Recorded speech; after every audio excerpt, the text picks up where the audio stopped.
Thank you. Good morning, everybody. First of all, I would like to thank you for offering me the opportunity to stand before you today to open this Congress. While we are gathered here today in peace, men, women, and children, the future of the country, suffer and die in Ukraine to defend their freedom and the freedom of an entire continent. Despite that, most of us here live in a relative in your ignorance and what's happening and see what is happening and see little reason to get involved. While we enjoy our safety, they are fighting for their very survival just a short distance away. This war isn't just a conflict in the news. It's a reality that demands our attention and action. We can no longer afford to look away or assume that what we see on the screens tells the full story. The war in Ukraine is not just a distant tragedy. It's a defining moment for all of us. The horrors of this war, its aggression, destruction, and impact are far deeper than we may ever fully understand from the outside. It is our responsibility to recognize that and to act on it. For me, it was after long discussions with someone who escaped the hell of the first days that I truly understood the situation there. The unbearable photos, the chilling stories, but above all,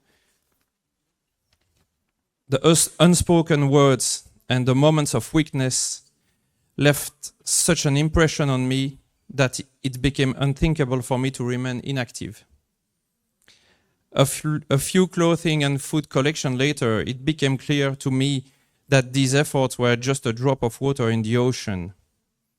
Without coordinated action, there is no large-scale impact. Governments and large NGOs have the structures, funding, and logistics needed to act. But how can one contribute as a local elected official? The answer came to me almost by chance while searching for medical supplies to send. Municipalities are the closest to the ground level, even though they have limited resources, we talked about that before, to commit to international actions apart from welcoming refugees and providing them with accommodation. They often have direct access and deep understanding of the local industrial and commercial networks. When specific requests come in from associations, it's relatively easy for them to relay these to the companies most likely to respond or to local business clubs. It seems essential, therefore, to raise awareness among Belgian and European municipalities of the potential they have, both in terms of aid during the conflict and for future reconstruction efforts.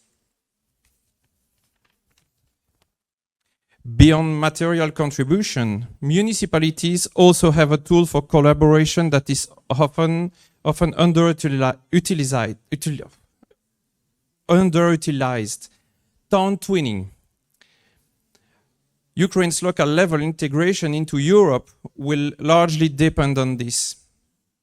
Whether through sport, youth programs, culture, or civic participation, it's above all human contacts that will foster mutual understanding and the cohesion of our continent.